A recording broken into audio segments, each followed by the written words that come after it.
Chapter 1. I looked at the time. My usual train home left about an hour ago, and I had another half hour until the next one. I was working on putting the final touches on a big project for work. We were supposed to be rolling out a major website redesign, and it was going to production Monday morning. I poked my head up from my cube and looked around. No one else on my team was there. Typical. I remembered seeing an email that said something about a bar meetup to welcome some new person that got hired in another department. I sat back down and continued testing my code changes. Everything was mostly finished, but I needed to double check everything on the staging environment before it went live. I felt a tap on my shoulder and heard a soft, "Excuse me." Weird. I was pretty sure I was the last one left. I took off my headphones and turned around. It was the cleaning staff, and they wanted me to move so they could vacuum. Sure. Well, I was nearly done anyway. Control, Command, Q. The MacBook was now asleep. I looked out the windows of the 31st floor of my company's office building. It was already getting dark out, but it wasn't really that late. Just felt like it at this time of year. At least it was Friday and the work week was done. We'd deal with the final test Monday morning, and this whole long, stupid project would be out the door until the bug reports came rolling in. Chances were high that some senior management type would end up looking at the site on some ancient device that we don't support, and it'd become a major fire alarm for everyone when it didn't work exactly as expected. Sigh.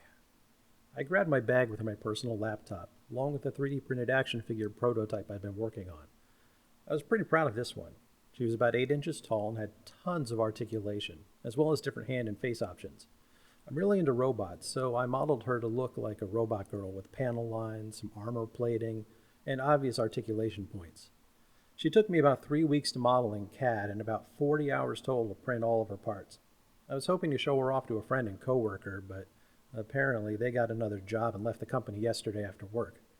I only found out they were gone when I went to their desk and asked where all their stuff was. They could have told me. I debated going to the happy hour meetup for exactly 1.5 seconds. But I'm not really a drinker and I basically hate humans. They're the worst. On the upside, I got a notification that the package had arrived at my apartment.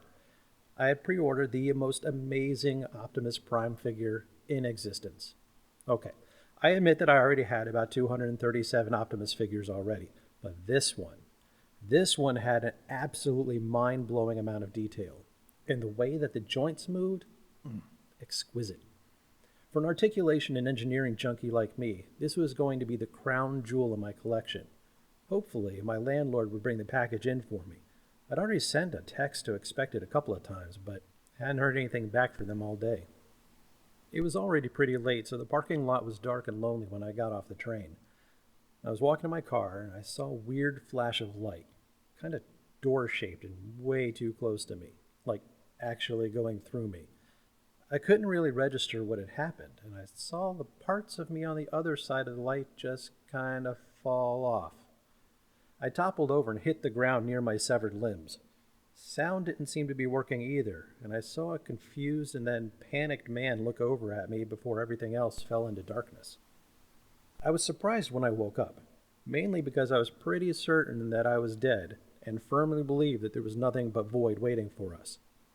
I looked around and saw some furniture, namely the bed I was laying on, a rug on the floor, and a desk. Everything else seemed to be white void with light coming from everywhere and nowhere. A man was sitting at the desk tapping away on a high-end computer. He had reddish hair with a shock of white and a full beard. When he noticed I was awake, he jumped up and threw himself onto the rug, bowing down. Crap, I am so sorry. I should have double-checked that the entry point was clear and before inserting the tunnel point. Normally, I wouldn't goof like that, but we've got a lot of new worlds that we're spinning up, and I'm under a lot of pressure, but then I cut him off, as he was starting to ramble a bit, and I had no clue what he was talking about, though it did sound a lot like my work. Am I dead? I asked. Yeah, sorry. Are you God? I couldn't help but give a skeptical look, but he just snorted and looked embarrassed. Nah, no such thing. I'm a system administrator. I maintain the Zentradi system servers. Zentradi? Like in Robotech? He looked confused. No, I don't know anything about that. We spin up a bunch of different universes and worlds on our servers with different variables and settings and let them play out, see how things turn out. It's a bit like. He tapped his chin. A bit like those simulation games you have on your world. I just stared at him flatly. Who's the game for? Well, you guys, the users, of course. I had no idea what he was talking about, but he just looked at me like I was the one clearly missing something obvious here. So, what happens now? Can you put me back? Sorry, no. Each user only gets a single account per world that is tied to your unique soul ID, and your account got corrupted by the access tunnel door opening up inside of you. Again, really sorry about that. So, I can't even start you over with a new account. I can put you in one of the other worlds I've got on my servers, though. I thought about that for a second. Clearly, my old life was gone. Thankfully, there wouldn't really be anyone there to miss me except for coworkers, and I guess the fans and followers of my toy design work. It sounded like anything was possible with these different worlds.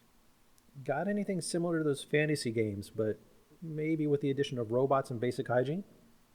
The sysadmin sat back down at his computer and tapped some keys.